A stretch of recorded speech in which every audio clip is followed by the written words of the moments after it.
is Caesar Carino, who is also one that was instrumental in getting the Wadsworth Area Historical Society on its feet.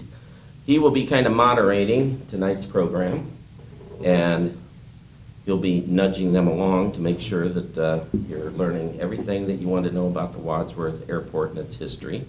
And our people that he's going to ask questions, Jim Morrison, and you never played for the Doors, did you? Okay. Get in trouble. Yeah. And also Bob Parmley, the person behind the camera. So at the end, I'm sure there'll be questions, or you can ask questions along the way. And I'm excited about this. Caesar, do you have anything else to add to this? You have an audience and a microphone. You asked me if I have anything to add. Okay. Well, we have to be out of here by midnight, so Okay. kind of keep a lid on it. All right. Well, at this time, I'll turn it over to our speakers. Caesar. When Bob DeLong asked me if I would moderate the program tonight, I thought there could not be a worse person to do that, because you're looking at the biggest coward in the world when it comes to air travel. Nonetheless, I have over 500,000 miles that I have driven, and that's exactly what I do, because I don't rest. I drive that airplane when I'm in the air.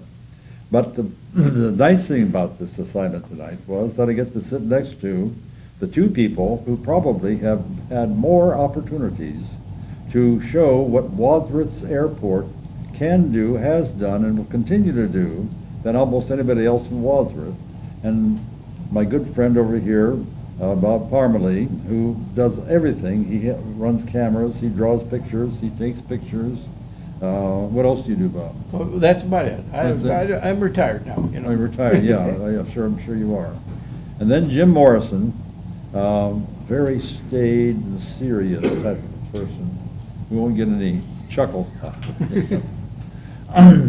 But the only thing that I'm going to be able to contribute is a little bit of history, and then they're going to start those people off here, and then see if there's anything else that I can remember from, if you have ever read the book, the second book that I wrote, I have a couple chapters dedicated to the airport, but nothing close to what these people are going to be able to tell you.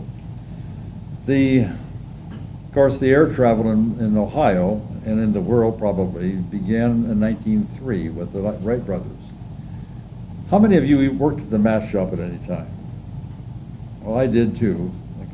When we were growing up, everybody in Wadsworth worked at the mast shop or at the injector. Well, I worked at the mast shop, and it was not unusual for World War II people to still be there. As a matter of fact, they were not even ready to retire. And I can't begin to tell you how many people remember in 1916, when they were trying to push air travel, they had an airplane that left Dayton and came up all the way to the eastern part of the state, out near Youngstown. And since they had no navigation opportunities at all, they followed the railroads. Well, you know where our railroad is, right down here. At that time, the mat shop had 1,100 employees. Get this, and they let them out to go see the airplane come by. Now, they were thrilled. They applauded, and they just thought this is the most wonderful thing. The only letter to the editor the following week to the Wadsworth News was from the farmers who lived east. The farmer's name was Wise. Another one was Dutt, because the airplane scared their cattle and pigs, and they couldn't find them because they had run away, because they were used to the trains, because they had been around trains since birth, but not an airplane. Then, excuse me, in 1929, 3 men from Wadsworth were given the responsibility for starting an airport, because we were going to go into air travel. That was the thing. Glenn Brenneman, as you remember, Brenneman's Drugstore, Dr. When you're close to 90, you can't remember your own name.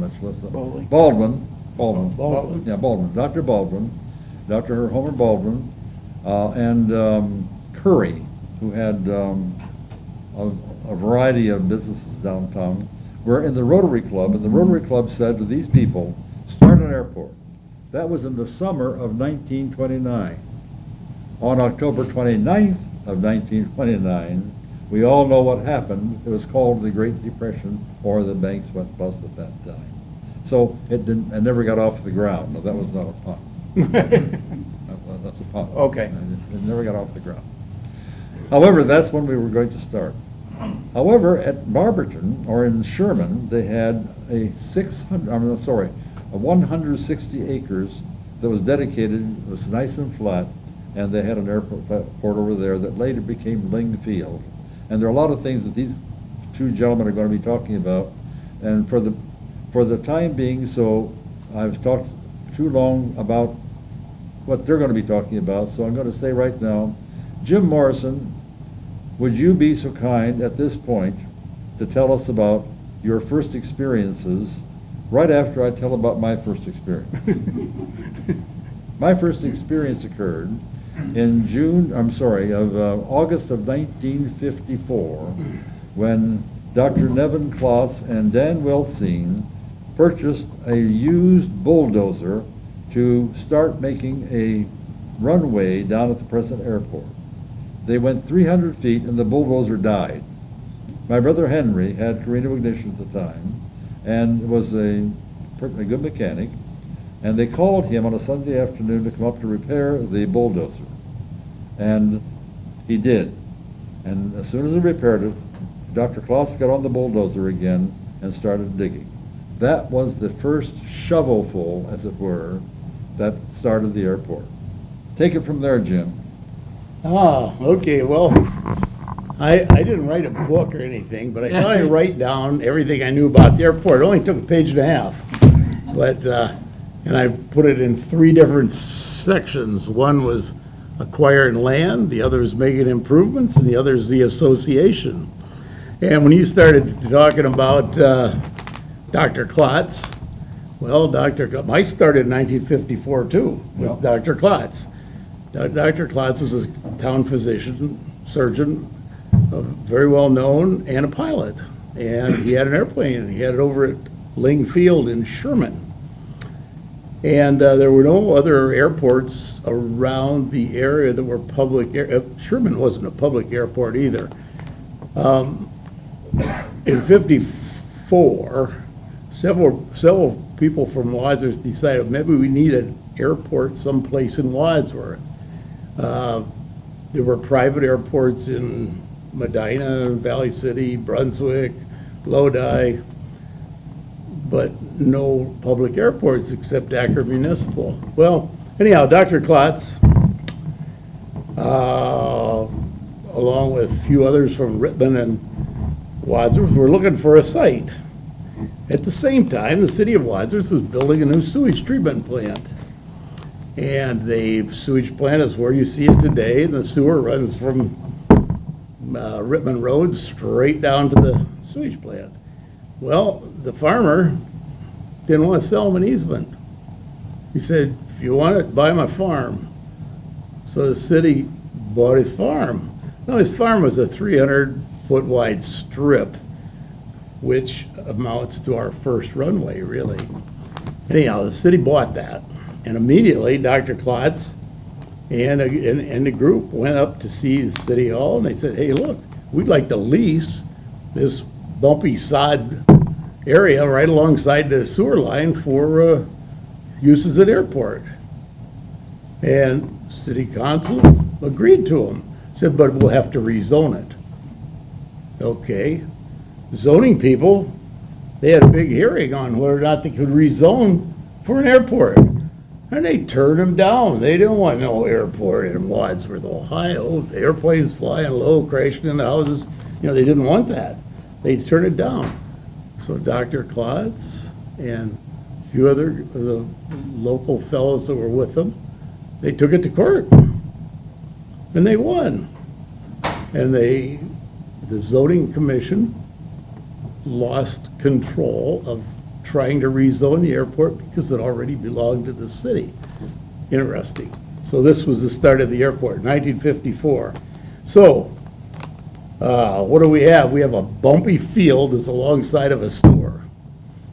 And I landed on that with taking a ride with a couple guys one time, and it was a whoop-de-doo. It was terrible.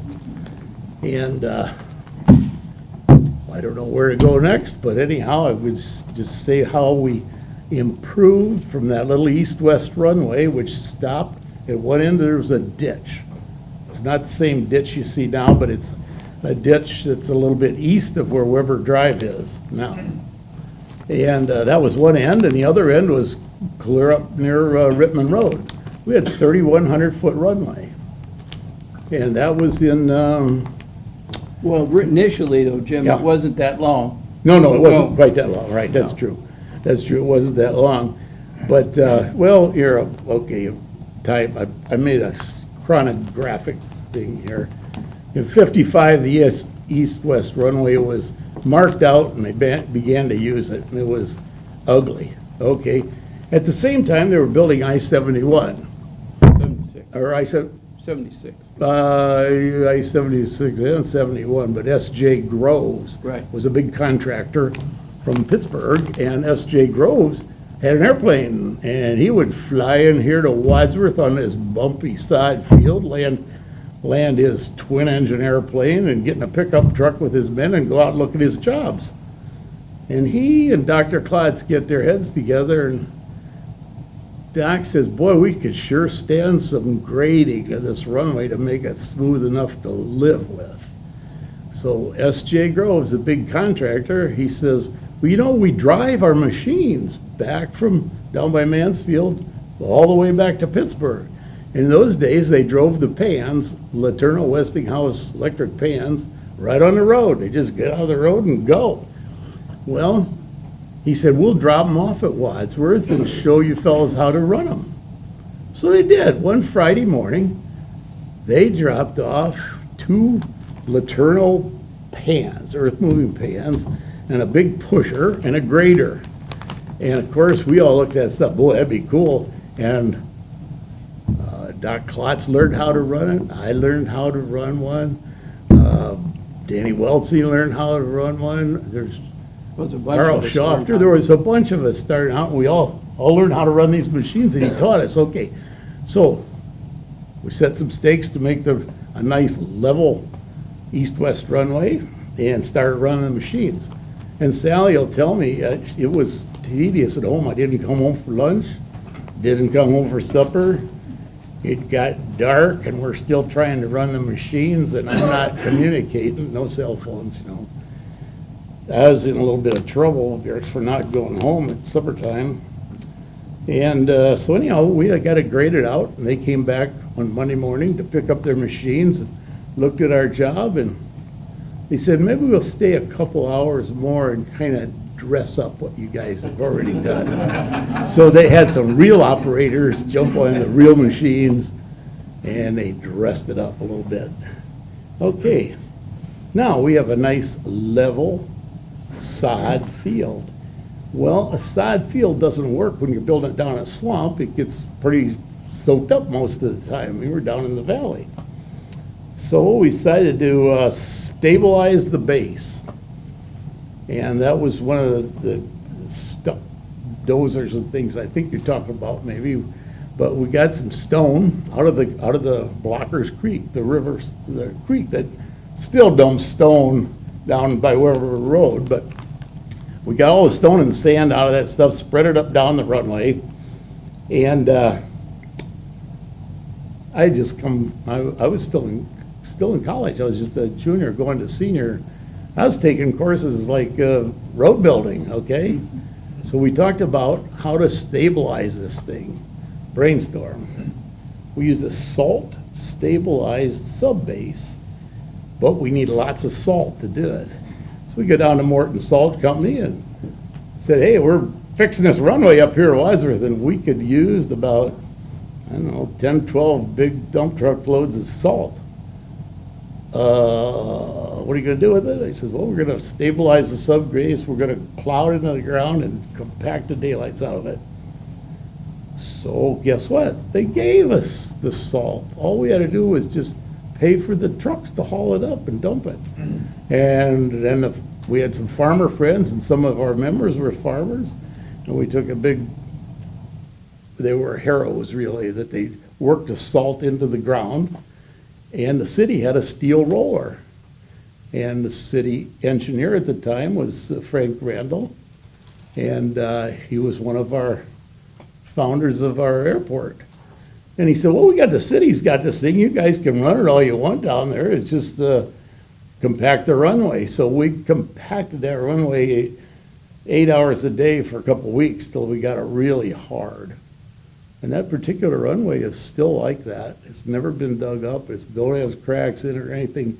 And really proud of it because it was made out of junk, salt, given to us, spent no money, and built it. And then we had to chip and seal it. It had to be asphalt coated just to keep it from eroding. Anyhow, that got us an east-west runway, which, as time goes on, let's see, in about 57, the runway was about 3,000 feet long by then.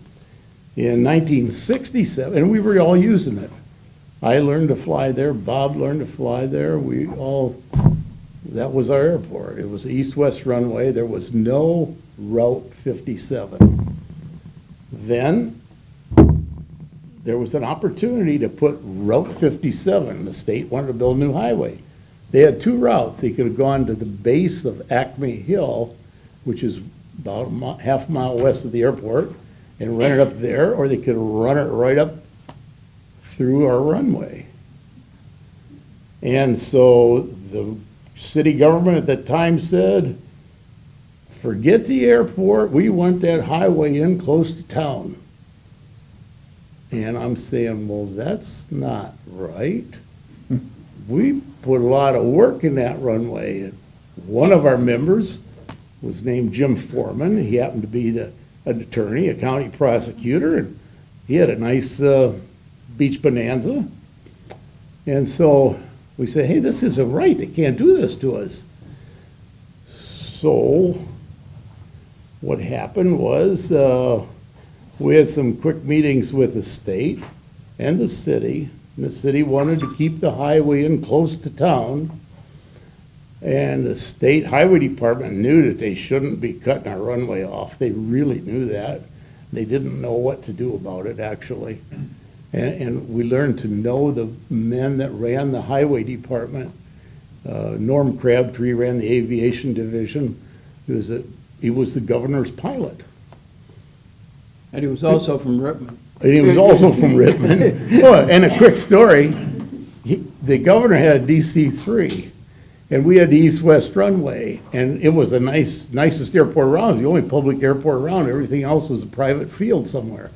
So when the governor wanted to come to Medina or Wadsworth, he would fly up in his DC-3, and his pilot was Norm Crabtree.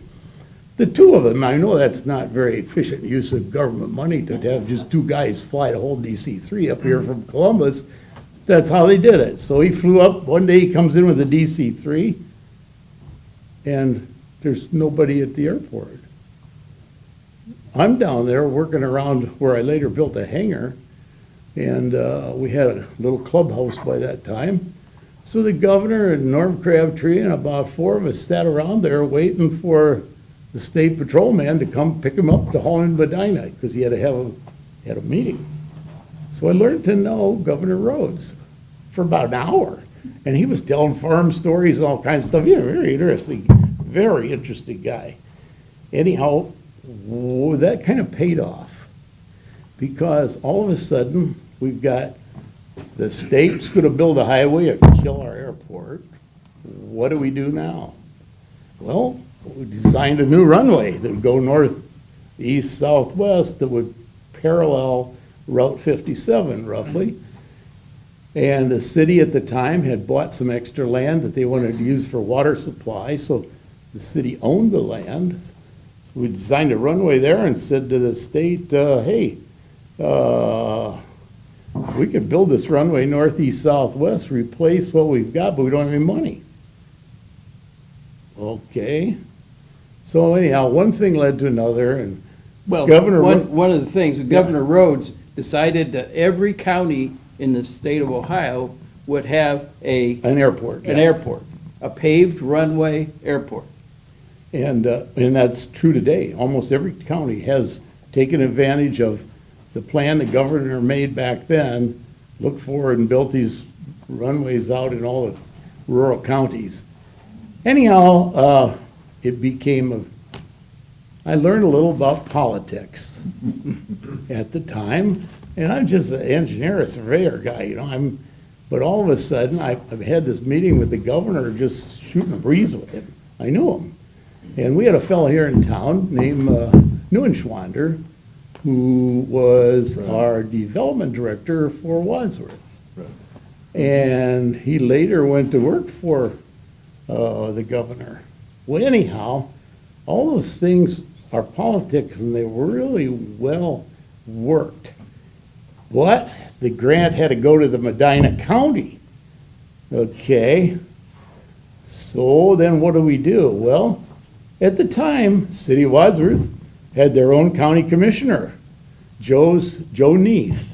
Joe Neath was our county commissioner, and I knew Joe Neath. My dad knew him, and he was on my paper route when I was head of paper route. And so I went to see Joe Neath, and I said, "Hey, Joe, we got this all planned out to make a runway here in Wadsworth, but what are the county commissioners going to do? Are we going to get the money, or is somebody else?" He says, "Jimmy," he says, "there'll be a lot of noise, but don't you worry, we're getting the money." Okay, that's how politics works, okay? So it was noisy. There were newspaper articles. Freedom Field wanted the money in Medina. Everybody wanted $100,000 to build the first piece of runway. And it finally come to a big vote up at the commissioner's office, and lo and behold, it goes straight to Wadsworth. I'm glad he was on my paper route.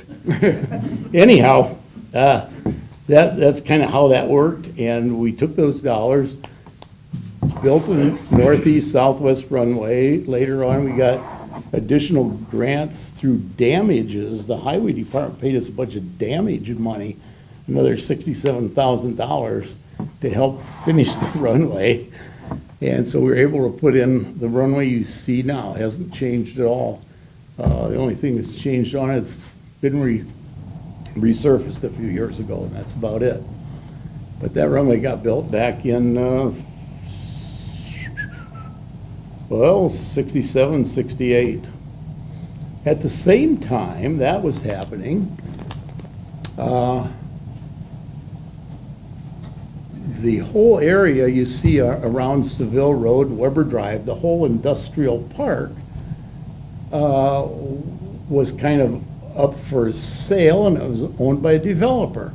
And one of the first companies he got was Hudson Oxygen Company, a guy that made oxygen masks for airplanes and oxygen masks for medical stuff, based in California. And Mr. Hudson come flying into Wadsworth, and he said, "Man, they talked him into building a factory down there on Seville Road." So that was one of the first plants that came.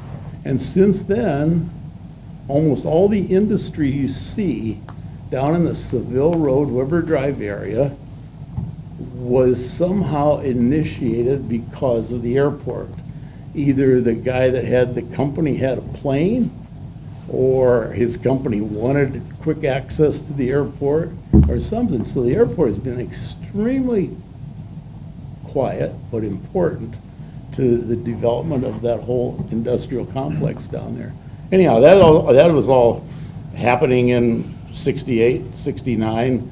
At the time, we lengthened the runway a little, our east-west runway, because they straightened out the stream. The stream, which you put a new culvert in here a couple of months ago, if anybody, or a year ago, under Weber Drive. And that wasn't there until the new runway came, because it then gave an access to the sewage plant from the west, and also those factories had a road. So, and the airport had access all from the west, because the east end was shut off with I-57, Route 57. Anyhow, at the same time, in 68 then, private hangars started being built. Everybody built a hangar down there that had an airplane. And we have probably, I've got a list here of the airmen at that time. There were probably 100 airmen. And people with airplanes are so interested in airplanes that they wanted a hangar. And they built those private hangars. All the hangars you see at the west end of Wadsworth Airport are on private ground, owned by somebody that loved aviation, built a hangar to keep his airplane in. And so they became the bulk of the Wadsworth Airmen's Association's membership. The association was started long before that by Dr. Klotz, Jan Weltzine, and a few others. But those men actually furnished the impetus to keep the airport going. And let's see, we go on. I run up to 74 when when we finally got the new taxiway and the new building completed. The building that we have now is a thing. There was another government grant from the state of Ohio to fix up a building. So I hate to tell you how we did this, but I get a call from Norm Crabtree down in Columbus. He says, hey, if you can have plans down here by Monday morning for that building, I think I can get you a grant. That was about a Thursday he called me on. I had plans there Monday. Flew down, handed him plans, fine, approved. We got money and we built a building, unbelievable. So anyhow, that's how the stuff you see there has really not changed since about 74. Everything that you see down there that's built in both runways, east, west, and north, south, in the building, it was done in the 74 era and hasn't really changed. Things have been maintained since then. But that's the story of how it got built and what got built. Now, the Airmen's Association that did all this is, I've made up a notebook here, Bob Kraut, who's one of the past presidents of the Airmen, and he was a captain at Wright Airlines. He's down in Florida now and could not come to this meeting. He really wanted to come. So Bob sent me all these things, and I have them in glass envelopes, and I think the Historical Society wants to copy some of that information, but it has a list of all the members, who was the president and who was doing what, and then there's just a lot of stories. We actually had an author, Geneva Weltzine. That would have been Clyde Weltzine's wife, Danny Weltzine's mother, and they've all since passed. But she wrote an article in the Wadsworth newspaper, a weekly log of what goes on at the airport. And I've got copies of several of these logs, and they're funny, they're good. And they tell exactly what I remember thinking back. And I did not really hang around the airport much. I was more like I had a lot of work to do, and I had a lot of jobs I was working on, and I love the aviation, and I'd come down and go flying, and or go somewhere. But that was kind of my thing. I helped work with the Airmen's Association. I wanted to point out one thing. Up until 74, really up until about 18 years ago, the Wadsworth Airmen's Association really was a club of volunteers who did all the work and really furnished the money to build what you see down there now. Now, some of it was state grants granted, but they had to go, those grants went through the city, but it was all done by private volunteers. And then about 14, 18 years ago, it got too much for just volunteers to man the place all day long and sell things. It got to be, some people were getting paid, some weren't. When some of the people get paid, then the volunteers kind of dry up because they lose their drive. And we had people who were diesel mechanics that would work on the snowplows and make them work, overhaul them. They did that all for free. Everybody did everything for free up through 1990, probably. And then It was also with the club, if you were Yeah. a member of the club, your dues was based on how much you volunteered. In other words, you had to volunteer, what, you said 60, I thought it was more than that, but 16 hours a year yeah, I don't know, we to, got so things you like. got it, or you had to pay more dues. Yeah, that's what it is. Yeah, you gotta, your fee was like $30 a month, wasn't it? Or was it a year? I forget which it was. It's $30 yeah, the membership fee, the annual dues were $30. But you were expected to work, certain number of hours at the airport doing things that needed done at the airport for free. Otherwise, you had to pay another $30. You know, You got you didn't get the benefit. Jim, I'm Yeah. really, really pleased this is being, at least I thought it was. Don't we have a WCTV person? Yeah, no, I'm the you're doing- oh, you're doing WCTV okay. person, yeah, tonight.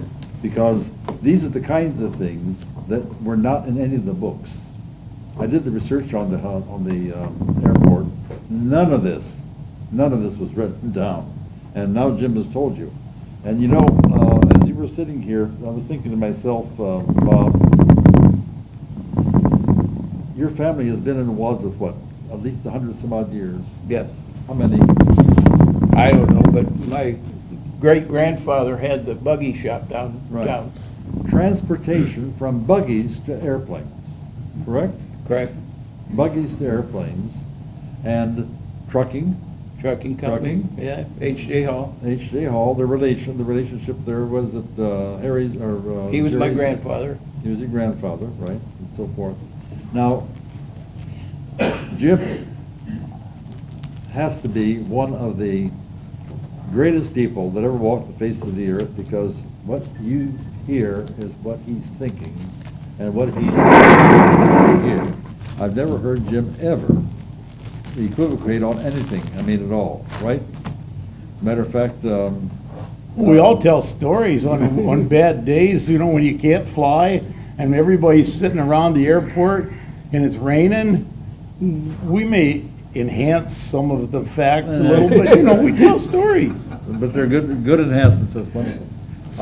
But really, you know, I thinking back, you know, the reason that we had 100 men in the Airmen's Association, you had 100 people that loved aviation. And their love for aviation was such they did not mind giving their time, their effort, and their talent to making it work. And that's what made Right. the association work. You know, you mentioned Geneva Welcy, the only person who never knew how to drive a car, but she could fly an airplane. The only woman. I was mentioning here about Bob and his identification with transportation. Now, I've known Bob, what, 1,000 years. You're pretty close to Right, that. pretty close to 1,000, yeah. years. And every time I've talked to him, he has had something which is not only interesting, but it's erudite. What I'm saying is, it's really, really deep. So I'm going to ask Bob right now, if he will, but before I do, I have to remember something that I wanted to mention that Jim was talking about. We all know what T-ball is. We have first graders who put a ball on and they can throw it, and it goes about 3 feet. When I was mayor, I was, the only time that I ever got a stinging letter from the FAA was the fact that I didn't stop the T-balls from interfering with the flying of the airplanes. They were 5,000 feet away. There's no way that they could hit that ball more than 3 or 4 feet, and they thought that was a danger. And I thought, well, boy, that's the dumbest thing, until they sent me a letter and said, you are guilty of permitting the lawnmower to cross over the runway, and that's going to cause a problem because the tires on the tractor have been in salt. So I just want to say the FFA does not like me at all. So give us some of your erudite facts. Bob. Well, I mean, it's interesting that I think the amazing part about Wadsworth Airport was the fact that the Wadsworth Airmen's Association, through Nevin Klotz, he's the one that started it. He's the one that, he and Danny really got it going, Danny Weltsing. And Both are gone, both are dead now. right. But they developed an organization that ran this airport for how many years? What did we figure out Well, there? from, Until 2001, because I was mayor and I yeah, got stuck. 2000 Yeah. to 54, yeah, Yeah. 45 years. We ran it for 45 years. It didn't cost the city a dime. And we had a first-class airport. And it's amazing to me, and I will give the people from Rittman, because we had a lot of people from Rittman that were members of the association, and they volunteered, and as Jim said, we mowed that place, we took care of the snow, we put in lighting for the runways, and that was all done on a volunteer basis. Now, at that time, we weren't up to FAA standards, and now it's been changed. It had to be when we put the new runways in, and of course, when we get your federal money, it has to be to their standards, so that's all been changed, and it's all up to date now. But it just shows you what a bunch of people that are dedicated to aviation, in this case, can do with a project like the airport. And it's amazing to me that it ran that long. And part of that was that, as I remember, part of the problem that we ran into there was that we had to have, we put in fuel tanks, or the city did. The city put in fuel tanks, and we had jet fuel, and it was a sizable investment that, when they put those tanks in. And they wanted somebody there, at least during the day hours, so that they could fuel airplanes that came in and out. And there for a while, the fellow that was running it at that time was pretty ingenious. One of the things that's happening right now, and many of you probably heard about it, is the Cleveland Clinic's helicopters are going to be based down at Wadsworth Airport. Well, Life Flight out of Metro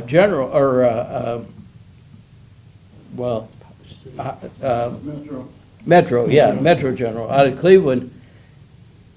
Ed was running the airport, and he gave those guys a key, and they could stop at night and pick up jet fuel, and they used to do it quite often. They'd come in here, pick up, and he gave them a key, and he says, I don't think it's a problem. He said, they'll pay for it there because they put it on a credit card. So, I mean, that's the kind of thing. But when you start having someone that has to be there that all the time, then you start running into problems with, as Jim said, volunteers not wanting to do their thing. Now, it's interesting, and I don't know how many people we have, but thanks to Danny, because of Dan Weltsing and all the training that he did, not only at Wadsworth, but out at Sky Park.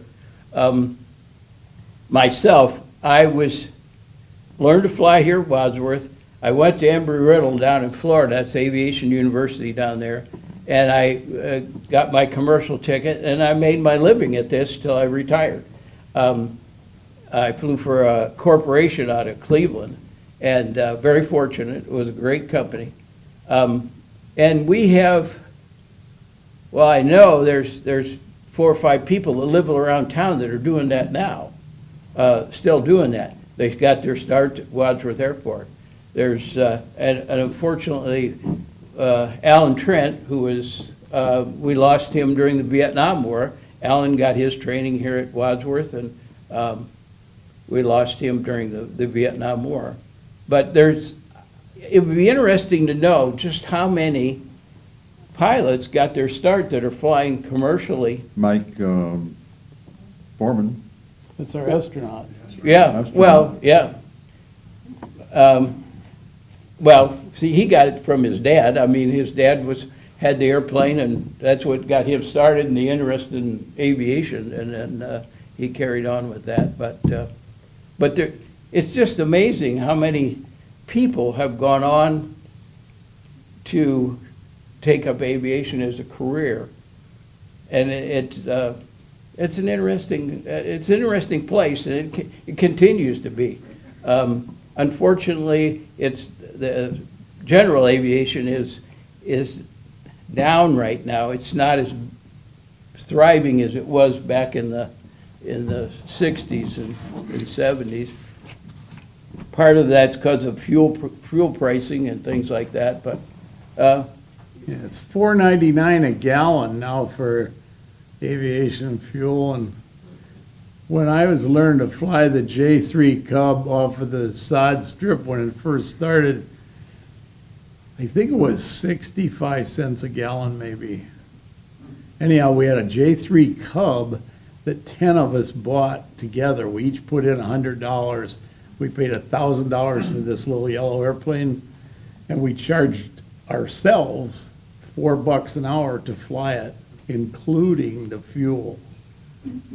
$4 an hour with the gas, and I got about 200 hours in LJ3 Cub just flying around northern Ohio, and flying it to work some days when I had to work on a job up along Lake Erie. I'd fly the airplane up in the morning and work all day and then fly back. I could do that. It was fun. One of the things that all of us here probably are enthusiastic about of the airport. Now, at the beginning, I told you that I'm scared to death of air travel, but I really support the airport economically. It has brought many dollars into Wadsworth for a lot of reasons. The Rohr family had the Rohr Corporation had a jet, and one of the things that a jet does, I guess it has to have a little bit longer runway, does it not? it does. And they make a little bit more noise. They do. I never said this, but I'm going to say it here today. The people came to me when I was mayor, and they said, we don't want that jet making all kinds of noise. And what I wanted to say was, if you don't want that jet there, what we'll do is put a rock band down there. And then if you see that there's a difference. The jet was bringing money in, a lot of money in. And then, who else had the other jet? Remington and Workman, too. Two jets out there. I can't begin to tell you how many people in Wadsworth objected to not only the jet, but the airport. They didn't want that noise, but that isn't really Route 57 makes more noise than any of those planes put together. That's true. Yeah.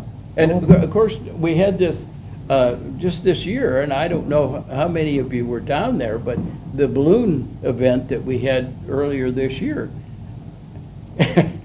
it was a traffic jam like Wadsworth has never seen before. Yeah. There were, on 57 was blocked from end to end, and Seville Road was completely blocked. And the airport was full of cars. So it just shows what an event like that can do for the airport, and that was one little event that we held. And we used to do them all the time. Well, when Tony Perry was here, that's correct. We did them all the time. Yeah, Tony Perry started that, the balloon, and it's something that I did want to bring up, what Jim was talking about. The Airmen's Association, when we first started, one of the things they did for money was we started a turkey shoot, and it was in the fall, of course, and it was I don't know, it was 2 weekends or just one, but we had everybody come down for a turkey shoot, and Dan Weltzine started giving rides, and who else? There was 3 or 4 people who were giving airplane rides at the time, but that's the way they started raising money to do these little projects that we had, was the turkey shoot, and then it turned into the fly days. And we had the fly days, I don't know how many years we did that. But that was a pretty big event. Oh, yeah. For a while, that was, but that was, like I say, for raising money to run the airport. You were talking about rides. When we dedicated the main building,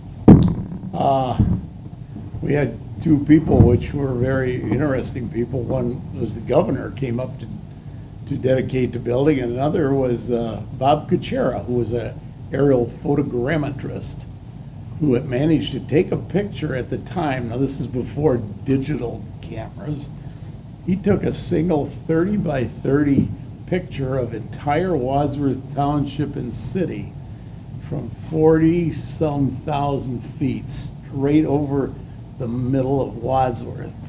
And that was the beginning of a map that showed all of the Wadsworth City, the township, the airports, and everything else. Anyhow, he brought his Bearcat down to the opening of the thing, which is a modified Was a big Navy- airplane, Navy made a lot of airplane. noise, and put on a little bit of a show for us.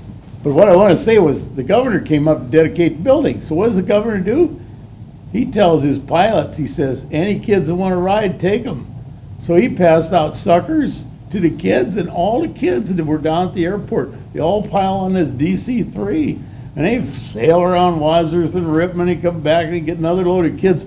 All the time while the governor was here doing his dedication and talk, he was putting his airplane to work, hauling the people around. Now that's a politician. You know, we always get that message that we're overstaying our welcome or something. Who's the library person today? One who introduced us. Did he leave already? Sure. Well, of course he did. We want to take just a couple minutes to have your questions or any comments, or if anyone has anything that would be of interest to the rest of the group about the airport, some personal, you have one. Go ahead. Or are you just licking your fingernails? I guess, yes, go ahead. What changes do you see coming with the helicopter pads and the Cleveland Clinic coming and going from there? I don't see much of anything. Now, the new helicopters are they're quieter than the old ones were. So obviously there's going to be at night, if you lived immediately right there at the airport, you might hear them fly out. But, you know, like I said before, the Metro General used to come in and out. And when we did that, I remember the guy that was running the airport, he said, no one's ever said a word about that. Because in the middle of the night, they would come and go, and nobody ever heard them. Well, they're in the middle of almost nowhere down there. Yeah, I mean, they'll go up and be out of there. Oh, no, I wasn't worried about the sound. I just wondered, will they be building new pads? You don't have helicopters. Well, they have a pad right out in front of the hangar. They've got they've got a hangar down there now that they're refurbishing so the flight crew can sleep overnight there, you know, and be ready to go. They have to have, well, there's a pilot, a co-pilot, and a nurse, a nurse. Yeah. Flight nurse. They have to be on duty somebody has to be there 24 hours a day, 7 days a week. Now, I know I won't be bothered about it because we live near the hospital in that building. And of course. Yeah, they come in and out of not there so much, but occasionally. They come in and out of there. It can be the middle of the night and I want to run out and watch it. Always like to watch a helicopter land on the hospital. I'm always glad that I'm not the person coming after. Yes. What's the history of the jet on the pole? Pardon me? That's a good question, Bill. I should have talked about that. Well, the jet on the pole, the history is that somehow one of our members worked around to acquiring the jet, where the government gave it to us. And it came from Toledo, actually. No, it came from Mansfield, Or Mansfield. because there's a fella I know that used to fly it. Okay. Is that F-85? Yeah, No, we had to build the stand. T-33. We did that back, when was it? We did that, I forget. It was, you know, I don't have the date that happened, but I helped design a post to put it on our spot. I don't know, 8 yards of concrete down about 8 feet down. It's not gonna tip over or fly away, that's for sure. We have in our audience tonight the person who's responsible for the airport from the city, and that's Robert Patrick in the back, who probably will shoot me for calling upon him. But Robert, would you have any comments that you would like to say that the city has been working on? Been working on? Well, I think, Why don't you come up here, Robert? Robert is the service director for the city of Wadsworth, and it's under his aegis that all of the airport things. Yeah, I wanted to show you on your way up, Robert, $4 a ride at the Wadsworth Airport for Wright Airlines. Come down and haul you for $4. that's a lot more than you wanted to charge me last week. Yeah, it was. I was gonna make you buy gas. Well, I think the airport is a nice asset to the community. It brings a lot of value, like Mayor Carino had mentioned, and there's a lot of other things that it brings too. So, like Mr. Parmalee had mentioned, the great balloon event that we had, that so many people were very excited and really enjoyed and had a great time. I would anticipate more events like that in the future, and greater expansion of some of those events.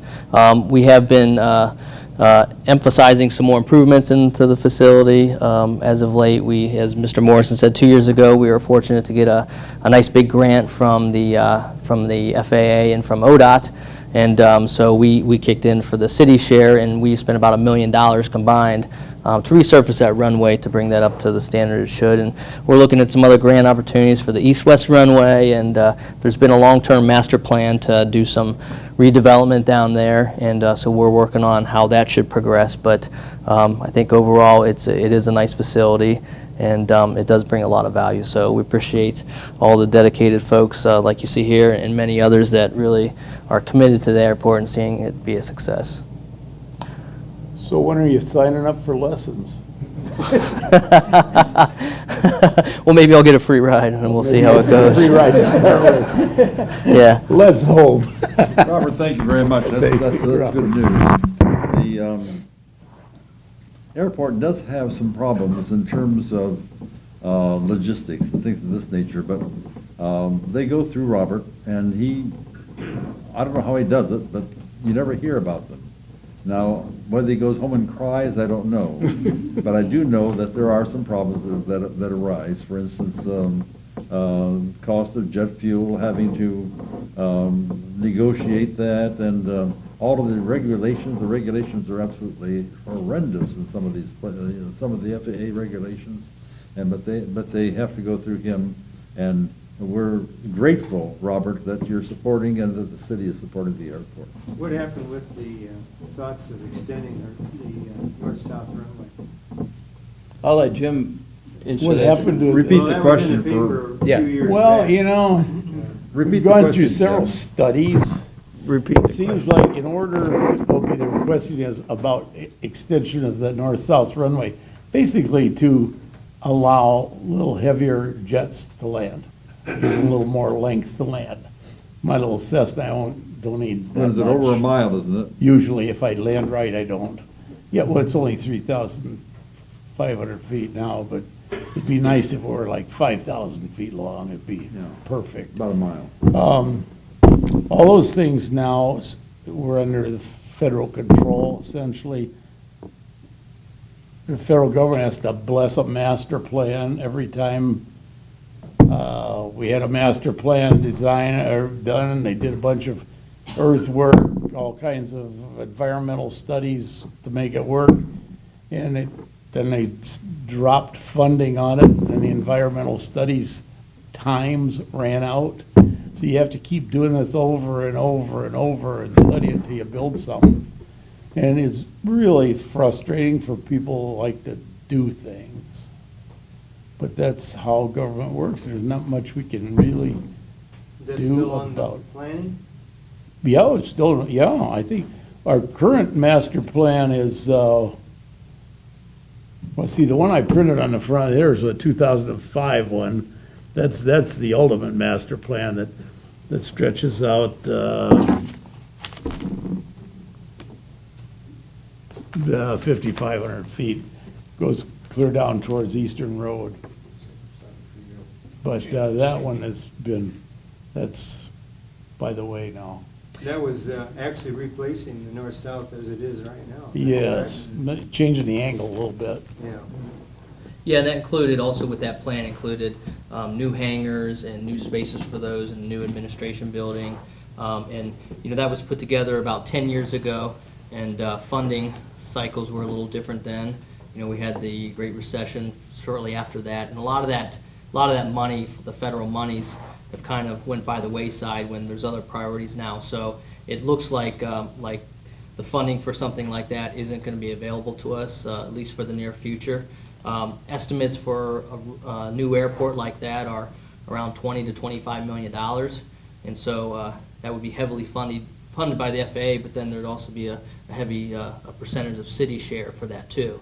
And so so what we're doing right now, the FAA, like Mr. Morrison had mentioned, has requirements on you have to do these plans and keep things up every so often. So right now we wanted to make some changes. We wanted to utilize some of the spaces around where that master plan is showing that a runway would be, maybe for some new other items like new hangars. We have interest for that, but we have guidelines that we have to stay in, and we can't go on certain areas because we have that plan that shows maybe a new runway going in. So we're trying to modify that and work with the FAA, but they're going to make us do some more planning and go through another process before we can do anything like that. So we're starting to get into that right now. We have a question from a newspaper reporter. Yeah, going back in history a little bit, I think you talked about the cookie shoot, but can you maybe talk about the fly days a little bit that they used to have at the old airport? Two things. One, my memory sometimes fails. Did they drop leaflets over town with certain maybe prizes or something? And also the Ford Tri-Motor, that noisy old thing that we all loved. And can you tell me about where it came from? Was it up the islands? Who drove it? I mean, there's just a lot of interesting things about those days too that I don't think we had a chance to talk about. No, well, the fly days were basically, well, everybody's interested in aviation. It was part of the club, and so it was a natural, but it was a money raiser. But it was also to bring people from town down and introduce them to airplanes, give them rides, show them people that were learning we have landing contests, and we would drop leaflets over town. It's illegal to do that now. A couple of our members, I dropped their ashes out of my airplane and broke the law. Probably going to get handcuffed for that someday, but they died. Yeah, Wanted their ashes spread on the airport. So we did. The FAA But got you dare some involved. do that? The FAA got involved in such a way that when we first started this, guys were hauling rides and stuff like that. Well, the FAA said, no, you can't do that unless you're commercial operators. So a bunch of guys got together and they got their commercial licenses. So then the FAA stepped in again. If you're going to have this, you're going to have somebody down there to monitor it the whole time. So you had to arrange to have an FAA man there to monitor we tried, but the FAA, God bless them, they say they're helping you, but it's you wonder at times. Who brought the Ford Tri-Motor? Did that come up from the islands, or? Yeah, that was from Island Airlines up in Fort Clinton, and it was interesting. What we did is we had to pay for him to come down here, and then he hauled rides all day long, and he made the money off of that. But we had to pay for him to get from Port Clinton down here and back. So what we did, we sold tickets to the airmen, and we'd drive up there early in the morning, and a group would ride down with him, and then we had another group that bought tickets and ride back, bring the cars back. So that was always an interesting thing, and I'll never forget, on my time, when I went up, we were coming back and it was raining. And when we got down here, the guy got to get out of the pilot seat and his pants were all wet. And I said, what the heck, your pants are all wet? He said, well, it's just a Ford that leaks around the windows. That's right, Ford Tri-Motor. Ladies and gentlemen, for no more questions, they claim that, yes, Bob? I have one comment. When I was a kid, I remember it, I believe anyhow, that, Louder, please, Bob. what's that? Louder. Where Trace Road comes into Whitman Road, there was a restaurant there called the Triangle Restaurant. Right. 100 years ago. Susie ran it. And I vaguely remember that it looked like an old cherry tree. It was just to the west of that road. And it looked like it had a fork, as I remember, at the top of the tree. And I believe the airmen put 2 red lights on top of that to indicate the end of the runway. Is that correct? Well, you better be over those red lights when you're landing. And if you're taking off, you better figure out to turn out around that tree. Yeah, that's what the lights were for. But it was there, right? Yeah, the Airmen's Association, they wanted to sneak up, a lot of guys wanted to sneak up there some night and cut that tree down, but nobody ever did. Wasn't our tree. Okay then. There's a saying that if we stay beyond our welcome here at the library, we have to cook breakfast. So we're going to say, at this point, we're going to turn back over to the president, and thank you so much for listening, because you've been extremely helpful. But the person who received the greatest benefit was I, because I didn't know any of these kinds of things, and we got it from the horse's mouth. Not that your horse is. We got it directly from you. Thank you very much.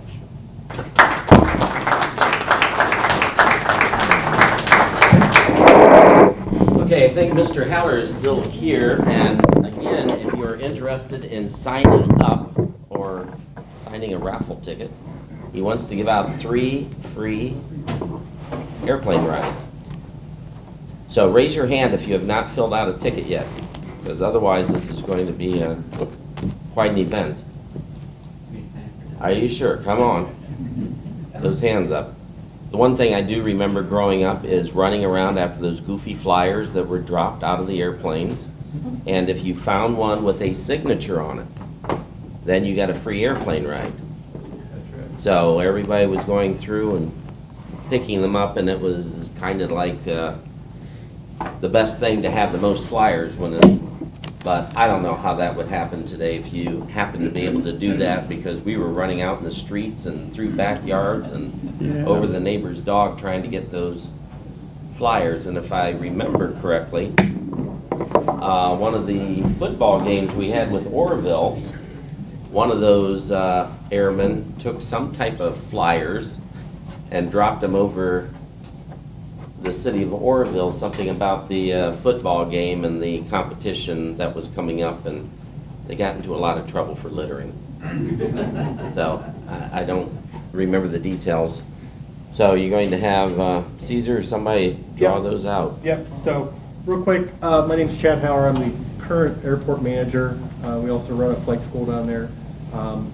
So we have 3 gift certificates tonight for, I think it's a half-hour ride. So we're going to take 3 drawings right now for that.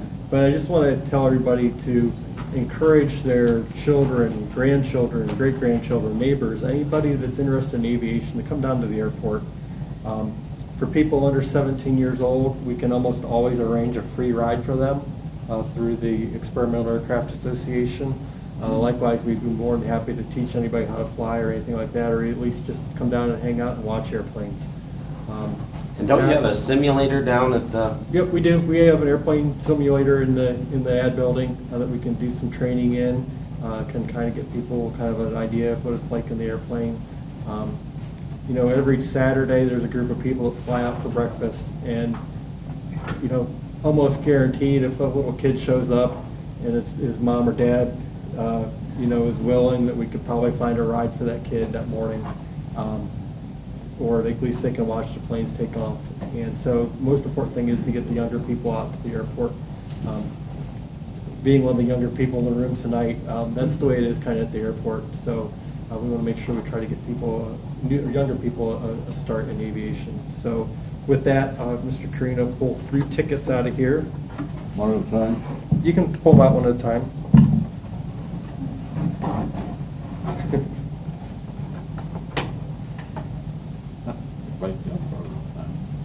So this one goes to Fran Hammerly. There you go, Fran. Fran, come see me afterwards, and I'll give you the gift certificate. And then the next one, I'm shuffling them here. This one goes to Maggie Sayer. Maggie, how nice.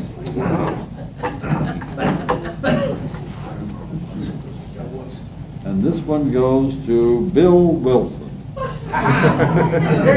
So, thank you to the Historical Society for allowing us to participate tonight. And if anybody has any questions about the airport in its current state, or questions about the helicopters, anything like that, I'll be available after.